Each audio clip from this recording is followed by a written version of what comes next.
One of the biggest challenges school districts face in the winter months is snow day decision making.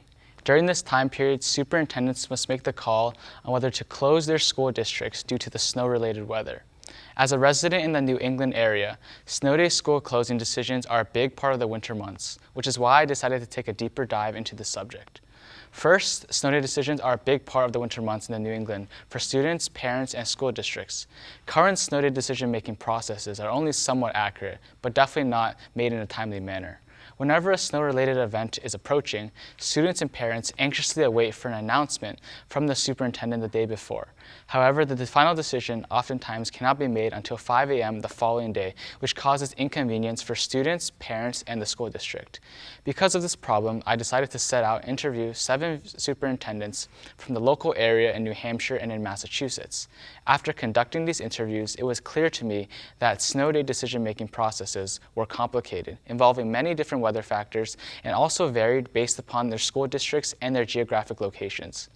Lastly, an important piece that my research revolves around is that past actions impact future decision making. This basically means that superintendents will take their previous decisions, either right or wrong, and factor that into their future decisions. Knowing all this information, this leads to the big question. How can the snow day decision-making process be enhanced and streamlined scientifically to benefit the students and the school district? Now, the goal of this research is to provide an effective scientific solution to the snow day decision-making process based upon the past snow day decisions. Also, it's used to help the school districts understand their own past decisions to help them make better future decisions. Now, once the big question was covered and the goal is covered, this leads to the hypothesis. Now, I hypothesized that if school district historical weather data, past closing events, machine learning logistic regression, and ROC analysis are used during the snow day decision-making process, then these combined pieces of information will provide a scientific solution to snow day decision-making, which will help make decisions more reliable and in a timely manner. Now, there are a few fundamental components that are fundamental to my research that I will explain. First, there's machine learning. Machine learning is a branch of artificial intelligence based on the idea that systems and computers can learn from data, identify patterns, and make decisions with little to no human intervention. Based upon this understanding, the goal of using machine learning in this research is creating a software that recognizes past snow day decisions of school districts and using those to make future decisions. Also, ROC analysis is used in the study to give us different cutoff weather scores for classification to minimize false positive results where school should not be closed but it is closed, and false negative results where school should not be open but it is open. It is basically used to minimize errors. Now, first, logistic regression was chosen to model the data because there are 2 possible outcomes, either 0 or 1. Now, usually in this type of study, there are more than one independent variable, but in this case, the only independent variable is weather score. This is just for simplification purposes. Now, the weather score is calculated based upon all the weather-related conditions of the school districts that are studied in this research. There's one dependent variable in this as well, which is the snow day decision. And again, because it's a logistic regression model, there's only 2 outcomes, 0 or 1, and 0 stands for opening and 1 stands for closing. Now, besides these opening and closing decisions, there are also delays and early dismissal decisions, but these are covered by ROC analysis, which will be talked about later. Now, the first step is to find the weather score formula. And based upon the weather score formula, you can calculate the weather score for specific specific days that will be covered later. So the weather score formula is empirical but consistent for calculating all the weather scores. So as you can see from this table right here, the weather score is calculated based on a few factors: snow score, temp score, weather score, and humidity score. Now, all these different factors have different weights and different impacts, as obviously snow has more of an impact on a snow day decision than humidity does. So based upon all these impacts, the scores are added together to produce one final weather score. So next is the weather data collection. Now, the historical weather data was basically collected for all the school districts that were studied in this research over the past few years. Now, all this data was collected from online open weather map, and the days that were collected were from the months of December to March, which are usually the dates or months of winter months in the New England area. Now, obviously, weekends and holidays were all excluded because there are no school and the data would not be valid on those days. Now, after getting that data, a data set could be formed. This is a partial data set for proof of concept purposes. Yeah. This weather data is for National New Hampshire and was taken from Open Weather Map as I previously stated. The weather scores for each day during the winter months, as again, excluding weekends and holidays, were calculated. After gathering the data, the logistic regression can be used to model it. The data set was split into training data, which was 70%, and test data, which is 30%, using machine learning, and this can produce a logistic regression curve as seen here. It displays the probability of a snow day based upon the previous snow days in the school district. This alone is good enough to determine the surefire open and close events, as it is based upon the previous decisions of the school district. However, there is a gray area in between the surefire open and close events. This is where the next part, ROC analysis, comes in. Now, based upon this graph that you see right here, you can see the percentage lies at 61.07. Now, the weather score is around 32. But if the weather score was around 40 or around 10, then it would be obvious that if it was around 40, you would obviously close school, and if it was at 10, you would open school. But the 61% is more confusing and mysterious, as it is in the middle of these two scores, and you cannot decide exactly if you should open or close school. That's where ROC analysis comes in. ROC analysis, as mentioned before, gives different cutoff weather scores. ROC analysis gives different cutoff weather scores for classification to minimize false positives, which is where school should not be closed, but it is closed, and false negatives, where school should not be open, but it is open. The area under the curve, ROC curve, ranges from 0.5 to 1. The larger value indicates a better fit. So as you can see from the graph on the left side, the score, you can see the graph, the area under the curve is huge, and because it's a larger value, that means represents an almost perfect fit. Now, on the left, you can see there's both sensitivity and specificity. So here, sensitivity is the probability that a test result will be positive when the school should be closed. So this is also called the true positive rate. And specificity is the probability that a test result will be negative when the school should be open, or a true negative rate. Now, based upon this graph, you can see that the sensitivity and specificity both intersect at around a weather score of 25. Now, this point at where they intersect is the optimal cutoff point of when to decide if you should close or open school. Now, because the data collected from the winter months is extremely unbalanced, the graph here shows a weather score of 25 as a cutoff point. But since the weather, as I said, is unbalanced because there are a lot more regular days than snow days, based upon other factors and everything, then the weather score for the cutoff point can actually be shifted to the right.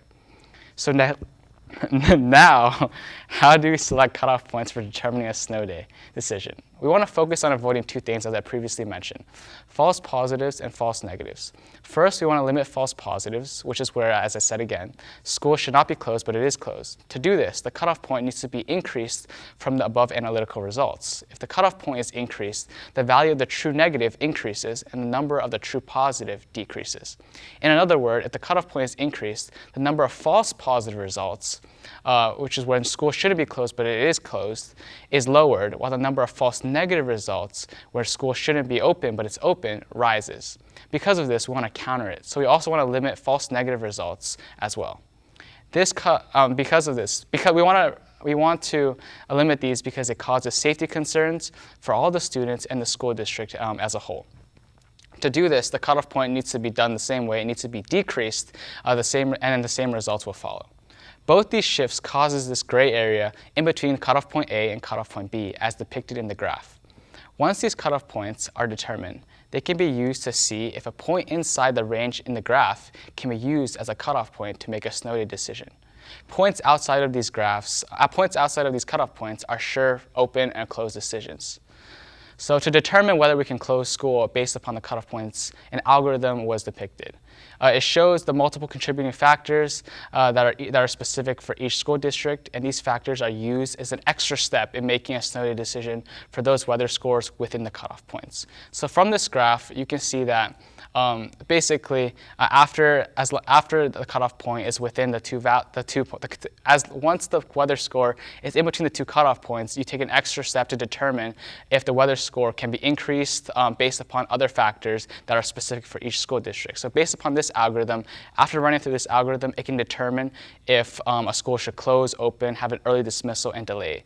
The early dismissal and delay conditions are evaluated the same way. The only difference is that it's based upon when the snow falls. So if the snow falls in the morning, then the result would be a delay. And obviously if the snow falls around 12, 1 o'clock, then it would be an early dismissal.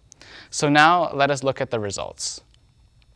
So a software was created with a few features. One is a login for superintendents where they can input their school information and they can be led to a login screen with two options. One is the manual track option and the other is the automatic track option.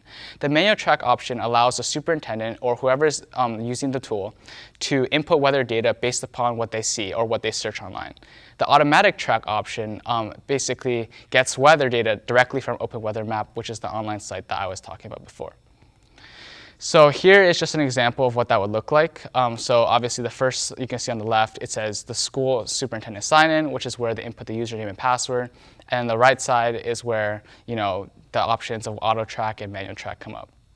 So next, obviously, to prove anything that I've said so far that's accurate, we need test results. So there are a total of 8 cases that were tested during this research process, and all 8 cases were validated correct based upon the school decision and based upon this tool decision. So here is the first case, which was from March 3rd, and this was a Sunday, and you can see from the tool, based upon the prediction, you can see it says that there's a 95.79% probability that school will be closed. Now, since this weather score is extremely high, it falls outside of the cutoff values and cutoff area, so there's automatically decision which is closed. Now, this was predicted on March 3rd, which is a Sunday, and this is predicting for school on Monday, obviously. And then the next day, the National School District did close due to the snow, which is concurrent and similar to exactly the same as what the tool predicted. So next, let us look at a more detailed example of this, where ROC analysis and it had to be used, and where the weather score was inside the cutoff points. Now this is from Westford, the Westford School District, on February 12th, which is a Tuesday, and this is obviously predicting school for Wednesday. So from this, you can see that the probability of the school closing is only 30%, which is actually pretty low. But then because this percentage falls in between the cutoff points, that extra step in the algorithm can be used to evaluate to see what the snow day decision would be. So after going through the applicable factors, you can see that decision says delay for Wednesday, February 13th. And again, as I just said, Westford School District did have a 2-hour delay on February 13th, which is also the same as what the tool predicted. So based upon this research, we know that the snow day decision-making process is very, very, very complex. It's very complicated and varies from school district to school district. We also know that if historical weather data, past school closing events, forecast weather data, and other contributing factors are combined together, they can implement a customized snow day decision-making tool for each school district. And we also know that through multiple tests in both Nashua, New Hampshire, and Westford, MA, our hypothesis has been validated, and it proves that with all these elements combined together, they can in fact make snow day decision-making easier, more effective, more accurate, and a lot faster, so it's a lot more convenient for students and the school district. Thank you. As we speak, a wildfire in Grant County, Washington, threatens the lives of hundreds of individuals. Afflicted by inadequate mobilization, firefighters were unable to prevent the small forest fire from rapidly growing to over 5,000 acres. Similar stories of rapidly growing wildfires are a commonplace in the news. In 2017, there were a total of 71.5 thousand wildfires and 10 million acres burned in the United States alone. Furthermore, there were a total of 1,128 wildfire-related fatalities in 2017, and this number continues to grow year after year. Uncontrolled wildfires possess a serious threat to the livelihood of humans across the world. Wildfires not only take countless lives, but they also use up billions of dollars in reparations for damages. Fueled by weather, wind, and dry brush, the behavior of these wildfires can be extremely difficult to predict. Firefighters are left scrambling to put out fires with little knowledge about fire intensity, burn area, and location. Therefore, firefighters are often overwhelmed by wildfires and have little time to mobilize resources. However, what if the cure for wildfires shifted from being reactionary to being prognosticative? Instead of sounding the alarm and scrambling to fight fires after they begin, what if firefighters could predict the magnitude of a wildfire with high accuracy before the first spark? So how can this be done? The answer is through machine learning and artificial intelligence. Machine learning is a rapidly growing field. Among other uses, is known for its ability to identify subtle patterns and relations that humans could easily overlook. For example, algorithms could analyze weather and related factors to determine the likelihood and magnitude of a wildfire. Now, using machine learning and artificial intelligence, the field of firefighting is certainly not a new concept. Machine learning algorithms have already been developed to help firefighters in the past. However, a thorough systemized review of these different models as they apply to firefighting has been lacking. Therefore, we decided to compare various machine learning algorithms to find the most accurate model for predicting wildfire burn area. Our research equips firefighters with the best machine learning models to better predict the magnitude of a wildfire, leading to faster mobilization, less expenditures, and faster threat neutralization. So this led us to our research question. Which type of algorithm would be most successful in predicting burn area? The first step in our research was to collect data. We utilized a database from the Montesino Natural Park in northeastern Portugal. The data listed various weather conditions such as humidity and temperature, and the resulting area burned in hectares for over 500 reported wildfires. This dataset was ideal for our research since we wanted our machine learning algorithms to correlate weather factors with the magnitude of a wildfire. Before feeding it to the machine learning models, we had to pre-process the data so machine learning algorithms could more effectively analyze the dataset. First, we noticed that the burn area variable was heavily skewed towards 0. Learning algorithms would have difficulty predicting this variable because of this. Therefore, we performed a log transformation to this output variable, which created data that more closely matched a normal distribution bell curve. In addition, we created a pair plot to analyze distribution and correlation. Unfortunately, for the variables we chose in this pair plot, there is little to no discernible correlation between any of the variables. Therefore, we created a scatter matrix with all variables to see if any correlation exists between variables. Thankfully, some of the variables did seem to be correlated, which indicates that a machine learning algorithm can use these relations to predict the outcome burn area. Our primary procedure was to develop and train machine learning models in Python, and then analyze their accuracy through various statistical means, including root mean squared error analysis, mean absolute error analysis, and regression error characteristic curve analysis. Next, we began developing the actual machine learning models. We decided to compare 4 types of popular machine learning models: support vector regression, or SVR, deep neural networks, DNN, decision trees, and random forest regressors. Support vector regression plots variables in multiple dimensions and develops a non-linear regression curve that fits the training data. Deep neural networks creates different layers and nodes that are mathematically manipulated using propagation to accommodate for the most data points in the training data. Decision trees models develop like a tree-like structure consisting of decisions in order to predict outcomes. Finally, random forest regressors is an aggregation of multiple decision trees that outputs a culmination of each tree's outcomes. The machine learning models were coded primarily using Python libraries. The dataset was split into training data and testing data.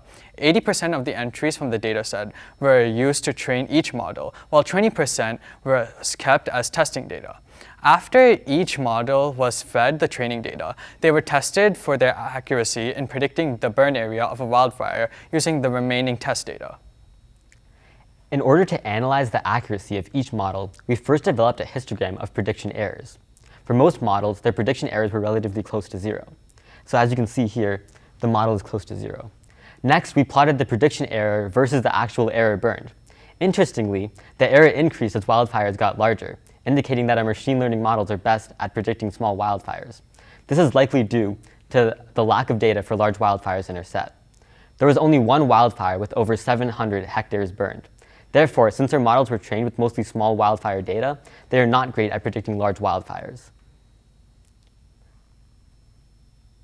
To gain a better idea of the accuracy of each model, we compared the root mean squared error, the mean absolute error, and regression error characteristic curves for each model. While the RMSE and MAE graphs clearly rule out the decision tree model as a contender, the rest of the models were fairly similar in error. In order to determine which model was most accurate, we turned to regression error characteristic curves, or REC curves. These curves plot the percent of correct predictions of each model versus the absolute tolerance of what is considered a correct prediction. A model with a minimum area above the curve has the most accurate predictions, with the lowest tolerance. So from the graph of REC curves, it was clear to us that the SVR model was superior in its accuracy because of its steeper slope. The SVR model has a mean absolute error of only about 0.47 hectares, which is a remarkably accurate prediction of burn area. So what does this all mean? Well, firefighters and computer scientists can utilize our research to further optimize and develop more accurate machine learning algorithms. With the knowledge that the support vector regression model is the most accurate of the algorithms we tested, future scientists can base their algorithms on this model for maximum accuracy and efficiency.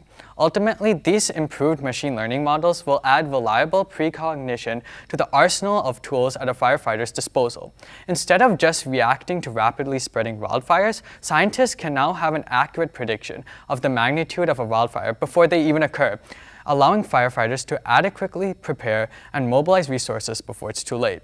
By developing predictions with greater accuracy than before, support vector regression models have the potential to save millions of dollars in reparations and save countless lives that would otherwise have been lost to these previously unpredictable forces of nature. Parkinson's disease is a neurodegenerative disorder that affects millions of families across the globe. Because of this, scientists are trying to find a treatment that effectively solves this disease. One of these treatments that have risen above the rest is vagus nerve stimulation. Now, before we go into vagus nerve stimulation, let's give some background about the vagus nerve. The vagus nerve is a type of nerve called a cranial nerve. It is the longest and most intricate of all the cranial nerves, spanning from the brain to the abdomen. It's responsible for both sensory and motor functions. This means that motor vagal neurons send signals from the surface of your brain to certain tissues and organs in the body. Sensory vagal neurons transmit sensory information from organs, such as the skin, to parts of the brain. It is also part of the autonomic nervous system. The autonomic nervous system is made up of the parasympathetic and the sympathetic nervous system. While the parasympathetic is involved in slowing down the heart rate and blood pressure, the sympathetic is involved in speeding up the heart rate and blood pressure. Therefore, the vagus nerve is responsible for these physiological responses in the body. Now, the vagus nerve has the widest distribution of all the nerves in the body. There's actually two vagus nerves, the left vagus nerve and the right vagus nerves, but scientists and researchers refer to them as one. The vagus nerve is made up of 20% efferent and 80% afferent neurons. Now, there are different parts of the vagus nerve that have different functions. For example, the visceral sensory neuron is involved in taste, while the visceral motor part of the vagus neuron is responsible for involuntary muscle and gland control. Let's go on to Parkinson's disease. Parkinson's disease, as I said, was a neurodegenerative disorder characterized by low levels of dopamine in the brain. So what happens is there's an impairment of dopamine-producing neurons in the substantia nigra. Therefore, there's low amounts of dopamine. So as you can see here, there's a decrease in uptake in the postsynaptic neuron. Therefore, Parkinson's patients have decreased movement and coordination. Some symptoms of Parkinson's patients are tremor, usually in the hands, bradykinesia, which means slow movements, limb rigidity, balance problems, and as dopamine levels drop, these symptoms progressively get worse. But the question is, why do these dopamine levels decrease? It all starts with the substantia nigra. So as I said, the substantia nigra cells, they produce dopamine. And dopamine sends messages to the part of the brain that controls movement and coordination. When these cells die, dopamine levels drop. Low dopamine levels means it's harder to control movements. Therefore, movement is uncoordinated, and neurons fire without normal control, and Parkinson's patients can't control their movements.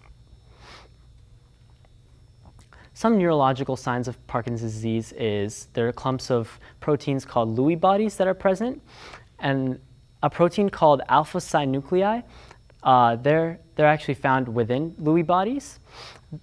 There's also low dopamine, as I said, and loss of locus coeruleus neurogenetic neurons. There's also high amounts of neuroinflammation, which means increase in astrocytes and increase in activation of microglia. So how does the vagus nerve relate to Parkinson's disease? One study that was conducted by researchers at Stanford University was the atrophy of vagus nerve in Parkinson's disease, and revealed by high-resolution ultrasonography. And their objective was, do patients with idiopathic Parkinson's disease, which is an unknown cause of Parkinson's disease, have an atrophy or degeneration of the vagus nerve in comparison with age-matched controls, or people without Parkinson's disease? So what they did was they took a cross-sectional area of the mid-cervical vagus nerve, accessory nerve, and the phrenic nerve, and it was measured in 20 Parkinson's disease patients and 61 controls. They used high-resolution ultrasonography, and they assessed autonomic function. So they had a scale from 1 to 10, and they just assessed their autonomic symptoms. So if they had increased heart rate or increased blood pressure. So the hypothesis that they made was that if patients have idiopathic Parkinson's disease, they will face an atrophy of the vagus nerve, because the atrophy of the vagus nerve is suggested in the past as a rote for disease progression in patients with Parkinson's disease. So they did a correlational study, and they found that the R value was 0.46, which means that as patients have higher levels of autonomic symptoms, they had lower levels of the cross-sectional area. So they combined both the control group and the Parkinson's group. So this R value shows a moderately strong negative correlation between autonomic symptoms on the Parkinson's disease non-motor symptoms questionnaire and the cross-sectional area of the bilateral vagus nerve. As I said before, the higher level of autonomic symptoms means less cross-sectional area of the vagus nerve. And these results are statistically significant, which means the p-value is less than 5%, which means that if another experiment was conducted and the same sample was taken, there's a less than 5% chance that these results will happen by chance. So in conclusion, since you cannot make a cause and effect relationship, since this is a correlational study, in conclusion, they found out that Parkinson's disease is associated with a bilateral atrophy of the vagus nerve, and they found that predominantly visceral afferent and visceral efferent vagal fibers are affected in Parkinson's disease. So how can we use this information? Well, neurologists can examine vagus nerve for degeneration to narrow down if a patient really does have Parkinson's. And it really just gives a rise to a new way of discovering Parkinson's disease. So maybe perhaps knowledge of an indicator of Parkinson's disease can help detect treatments and can help detect Parkinson's disease at a younger age and can lead to more treatable cases of Parkinson's disease. So some proposed solutions and treatments that researchers and scientists have come up with is L-DOPA, which is a medicine that increases the amount of dopamine in your nervous system. They also plant dopamine-secreting neurons in the midbrain. The problem with this is the major side effects. The reason why vagus nerve stimulation can be used is because they have minimal side effects. So what is vagus nerve stimulation? It is a device used to stimulate the vagus nerve with electrical impulses. So when the device fires, it stimulates the nerve to send signals to the brain. And currently it is FDA approved to treat epilepsy and depression. So how can vagus nerve stimulation treat Parkinson's disease? They conducted a study in rats where vagus nerve stimulation, they tested to see if vagus nerve stimulation improved locomotion and neuronal populations in a model of Parkinson's disease.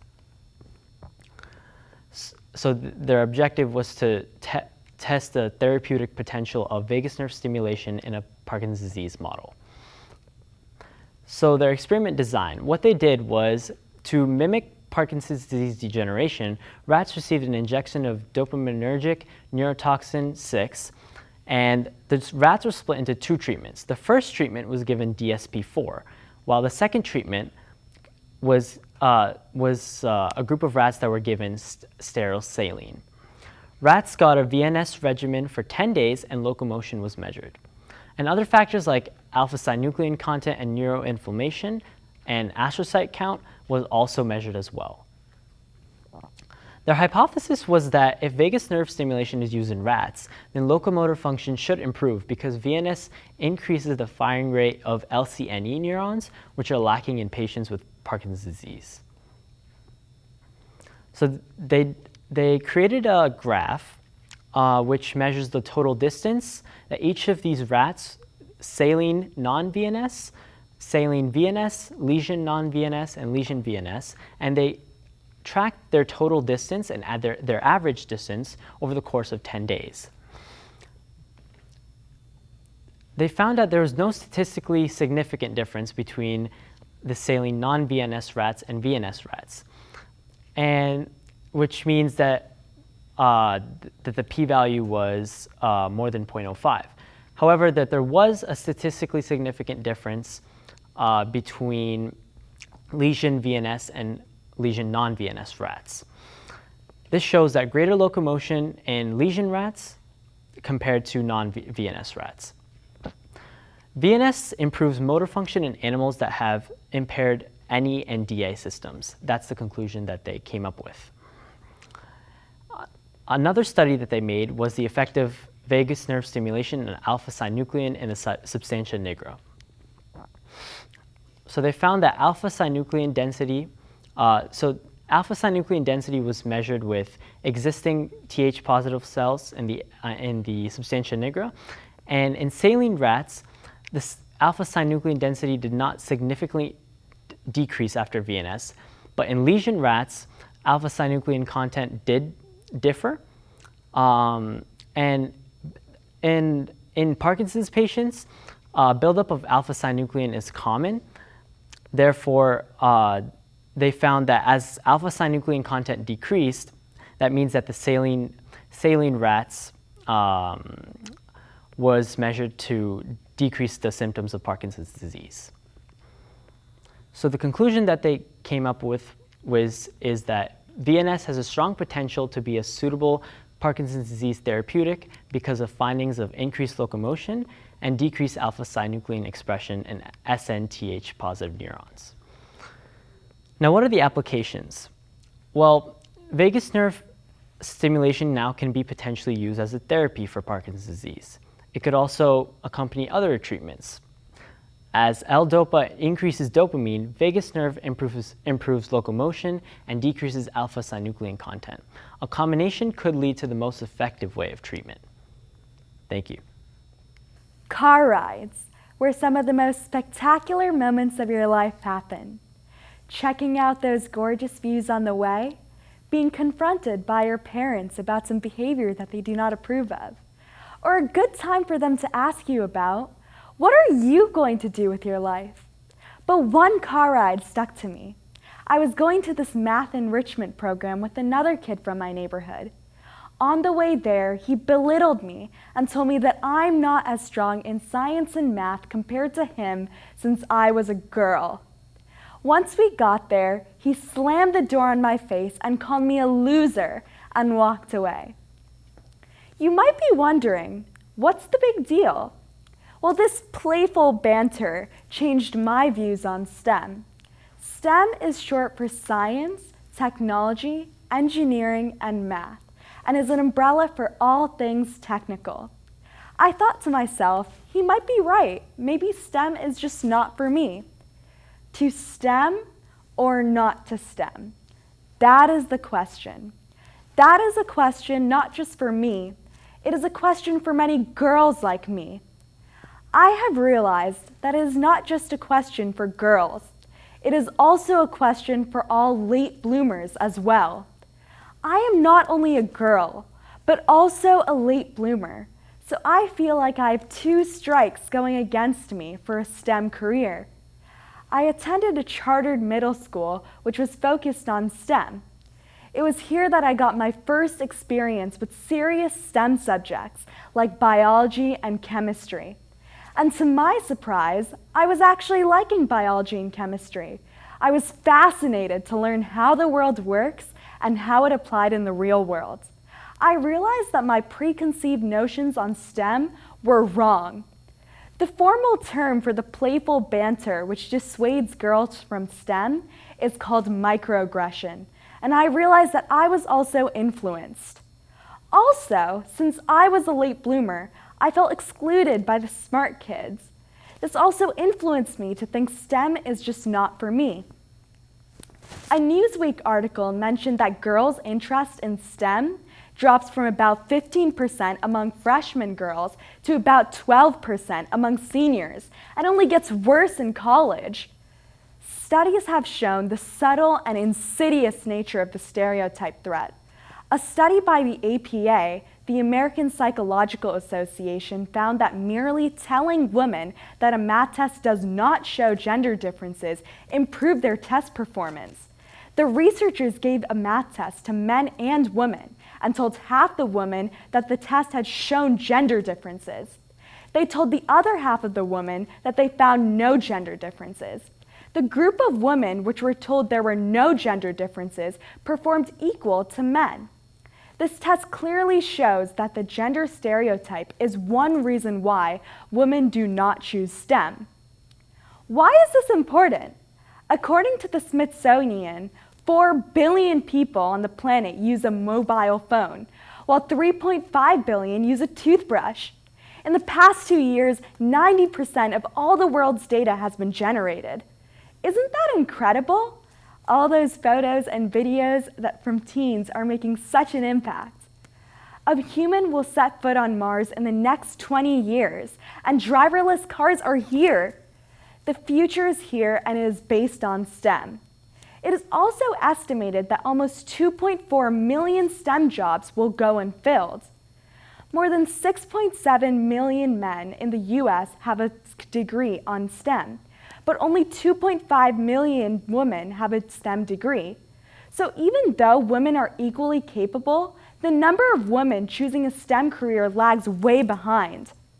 Is this stereotype threat and microaggression following women's tech career aspirations into a black hole? Black holes, the thing every nerd fears the most. Einstein had conjured up this concept called the black hole, which had so much gravitational force that even light would not escape from there. It's truly the final frontier. We do not even know what it looks like. But that was true until April 10th this year. NASA released the first ever pictures of a black hole. The scientific community was ablaze with excitement because this is the closest we have as humans to conceiving the black hole. I was so excited. But how did they do it? Who came up with the idea which helped to do this? I was pleasantly surprised to learn that an MIT-trained young woman, Katie Bowman, was one of the key persons who helped come up with the algorithm. This was successfully used in the picture which NASA released. This was almost an epiphany for me. This proves that women can contribute to science very productively. Instead of falling for the stereotype threat, the APA study and Katie Bowman proves that girls who are interested should absolutely pursue STEM careers. But how about late bloomers? This is where my favorite band's Queen comes in. Everybody knows we are the champions, but not many know the real champion, in my opinion. Brian May, the legendary guitarist from this band, is now an astrophysicist in NASA.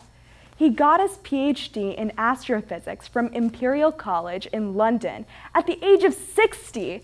Talk about late bloomers. May is now a scientist in the New Horizons project in NASA, which is an interplanetary space probe mission. New Horizons has traveled 4 billion miles from the Earth to the Kuiper Belt. The Kuiper Belt is beyond Neptune, which is the farthest planet in the solar system. New Horizons just had a flyby of a Kuiper Belt object called Ultima Thule this January. NASA released the composite image of the Ultima Thule last month. This is fascinating. This was the first time mankind came close to observing any object which is at the farther edges of our solar system. But it is mind-blowing that the legendary guitarist Brian May is part of this mission at the age of 71. Katie Bowman and Brian May are my inspirations and give me the confidence to pursue STEM at my own pace.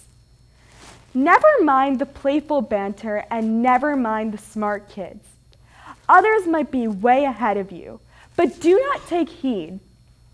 Others may try to put you down due to a stereotype or whatnot, but do not take heed.